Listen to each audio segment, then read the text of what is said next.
Thank you for doing this. It's exciting to sit down with you the day after people have voted, so you now know who your candidates will be in places like Ohio, for example. But being the head of the DGA at this moment, I wonder how you're approaching it, how you're talking to your colleagues, just your general view of the landscape. This is our most important cycle ever. For most people's daily lives, who their governor is matters more than even Congress, because that job that you have, the wages that you earn, where you can get your health care, the quality of the roads and bridges you drive, the school you drop your kids off at, whether you feel safe in your community. Governors have so much to do with that. And so at a time where people are feeling at least anxious, I believe a Democratic governor can provide the type of leadership to better their lives, to make it just a little bit easier. But when you look at the importance of this year, the governors that we elect will create the map for 2028. Now, if we flip Ohio, Amy Acton, next governor of Ohio, Ohio's in play in 2028. If Rob Sand is the next governor of Iowa, and I believe he will be, then Iowa is in play. So for Democrats, it is hugely important to retake the House and to make a run at the Senate. But if we want to compete in more than 7 states or 5 states with zero margin of error in the future in what will be a critical election, it's not just flipping the House seat in Des Moines. It's flipping the governor's mansion in Iowa. I want to talk about redistricting because I do think that it puts the way that people consider their governors in a completely new light. But just to stay on the races themselves, is there a common thread that you see through all 36 of the governor's races this year? Well, what I see are people out there that are hurting, are struggling to pay the bills at the end of the month, that can't take their kids on the same vacation that they went on with their family, that can't afford a home, even close to the same age that their parents were when they bought one. And so people starting to feel like the system is rigged, like that American dream isn't real. That's why our Democratic candidates are so important. They're talking about bringing down energy costs. They're talking about bringing up wages. They're pushing back against a president whose tariff policy and war in Iran have caused every price to skyrocket. They're pushing back against the big ugly bill, which threatens to devastate rural health care, meaning a woman in Kentucky or Iowa may have to drive an hour and a half just to give birth.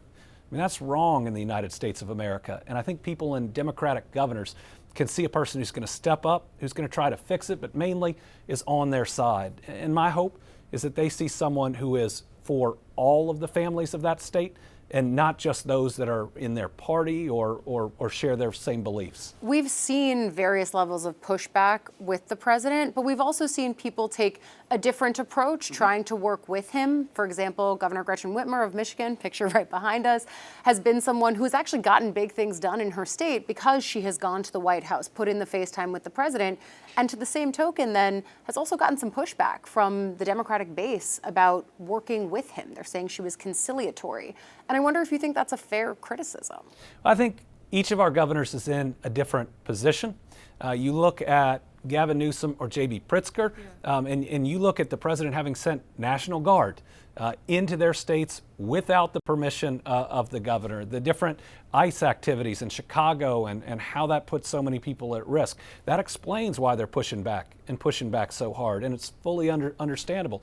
Other governors that have big projects that aren't facing some of those same pressures are in trying to get those projects through. I just want to support my fellow Democratic governors because in both instances, they're putting the people of their state first, whether that's the safety of their families or whether that next big investment that can bring more prosperity. The common thread in all of that is making sure that we're supporting our people before we look at the politics of any of it. Yeah, and I think taking the politics out of it, making things less partisan. Nice? Well, I mean, yes, but it also doesn't seem like the reality that a lot of Democratic voters want to live in right now, because I talk to many of them and they say, I feel D.C. is not doing enough by way of pushback. I feel like Democrats broadly aren't doing enough. And I wonder what you would say to them when you say, we're putting people first and different governors have to make different choices. What would you say to those who say, yeah, but I don't want to see anyone working with the president? Well, when you look at governors, the most important thing is that you're getting things done, that you have receipts. Yes, people may want you to push back against the president,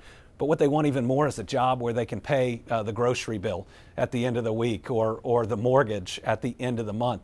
I get to be a governor that's brought in more private sector investment than ever before in history. We just had our best first 4 months in economic development ever. Our average wage last year for a new job was almost $30 an hour. It's why I can be a Democratic governor in a Trump plus 30 state with a high approval rating. It's just about focusing on bettering people's lives. And I think that's the main thing that you see governors with different approaches to the White House still being supported by their people. I just wonder, in this toxic environment, the way that you would describe the relationships that you've been able to build with Republicans to just get things done. You have to have a relationship. That doesn't mean that it's always good, and certainly with this administration, it's really hard to have a good relationship. But the way I've always gone about it is you can't let what's happening today prevent you from possibly getting something important done tomorrow.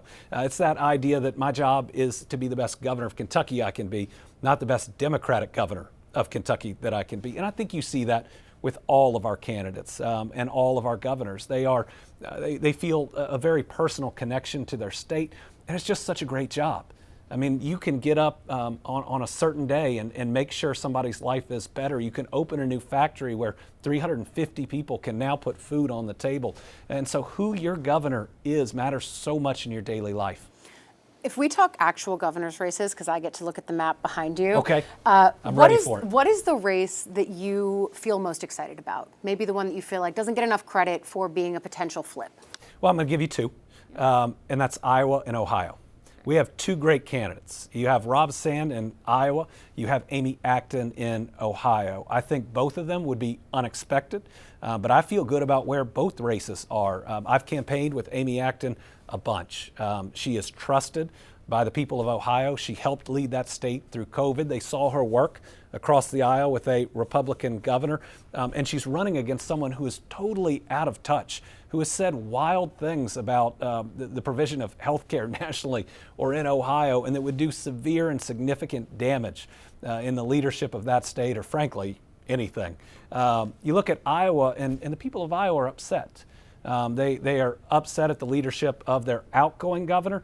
And think about all those soybean farmers that saw a president and his terrible tariff policy destroy their way of life, losing different clients in USAID, the farm to cafeteria program, and then the tariff that pushed China towards other markets. I mean, they've had to either watch their soybeans rot in a bin or burn them in a field, looking at what bankruptcy looks like for a farm that may have gone back generations. Why? Solely because of the actions of this president. Yeah, I didn't necessarily to be J.D. Vance yesterday in Iowa, trying to defend those policies at a point where you're talking to farmers about this. That's a different story, I think. You know, another state that I look at that could be a potential flip is Georgia.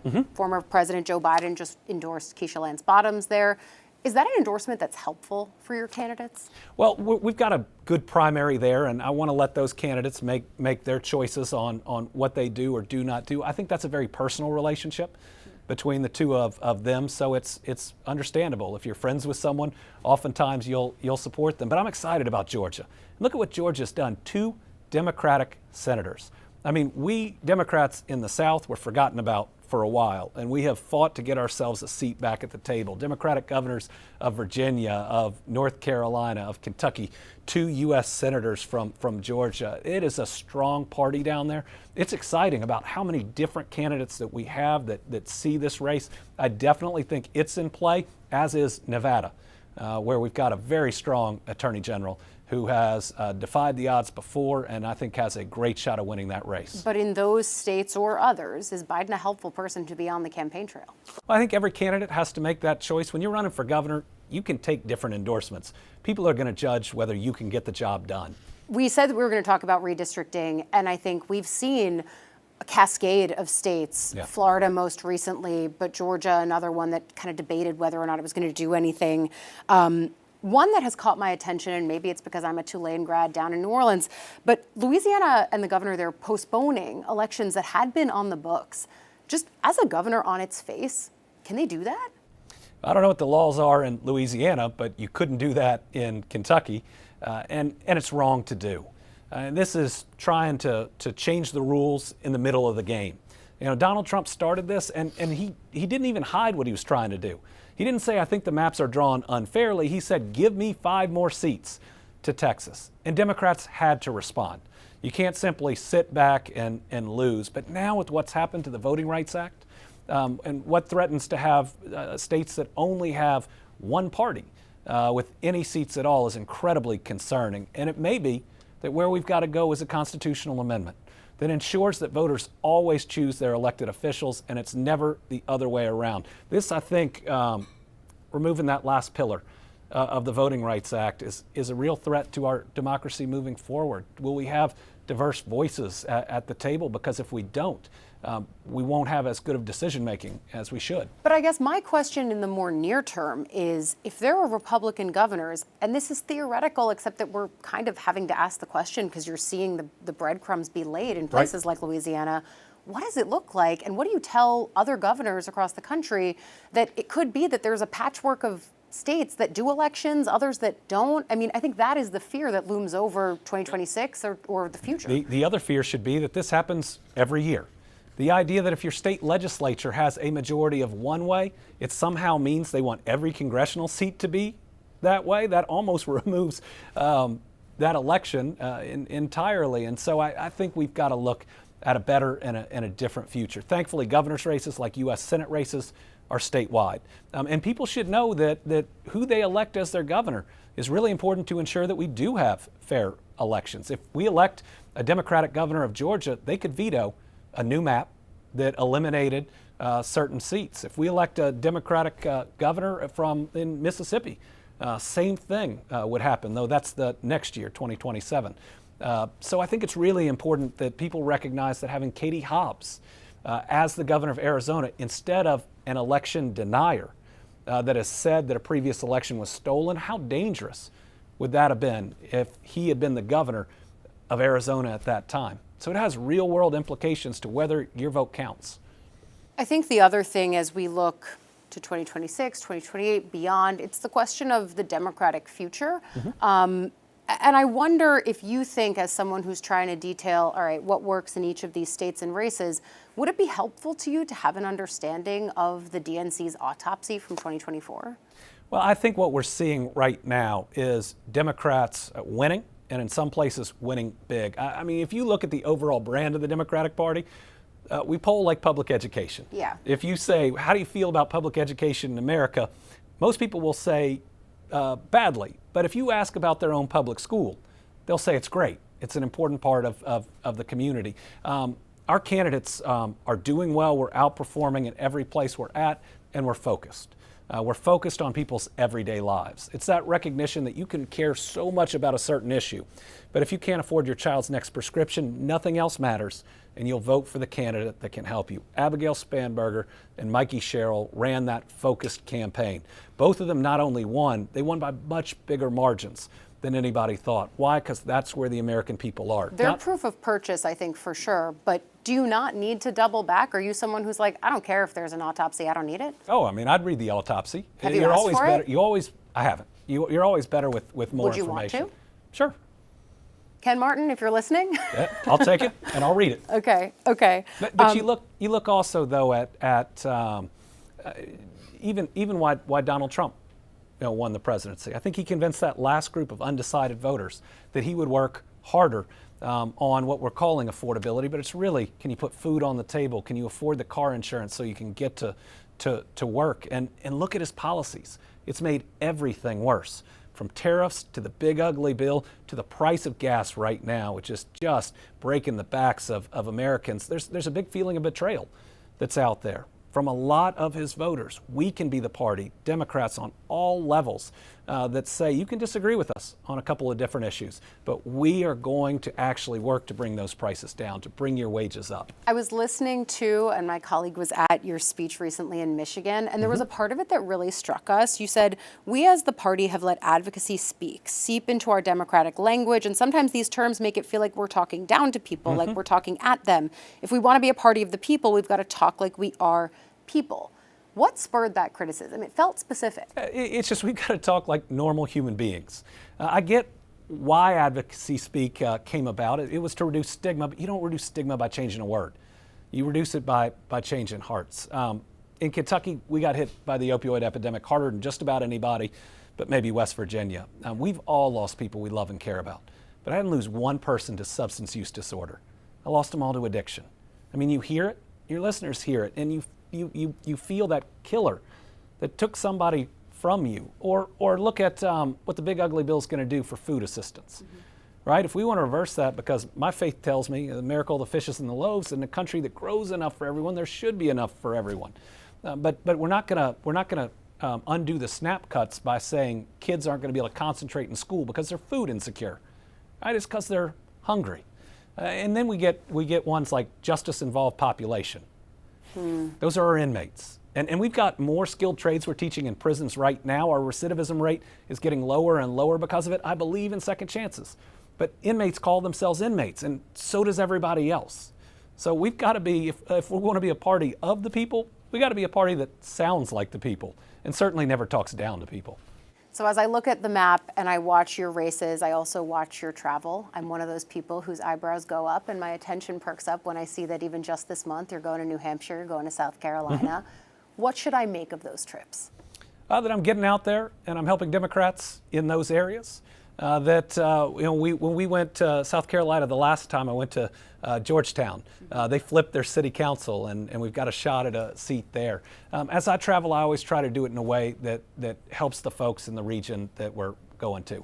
I haven't made any decisions ultimately about my future, but I do want to be a voice of reason in the chaos that encourages us that we can get beyond these crazy divisions that we have in the country right now, and one that refocuses the party on the things that matter the most to people, and that's their job, being able to see a doctor in their own community, safe roads and bridges, good schools, and everybody feeling safe in the community they live in. So when I look at you showing up for Democrats in those states that also just happen to be the early ones on a presidential nominating calendar, are you comfortable with being factored in as someone who might enter that field? I'm comfortable in that. Again, I haven't made any final decision, and I won't until I'm done being DGA chair.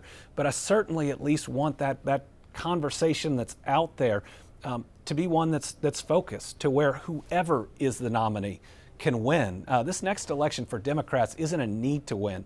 It's an absolute have to win. I think J.D. Vance is just as, if not more dangerous than Donald Trump.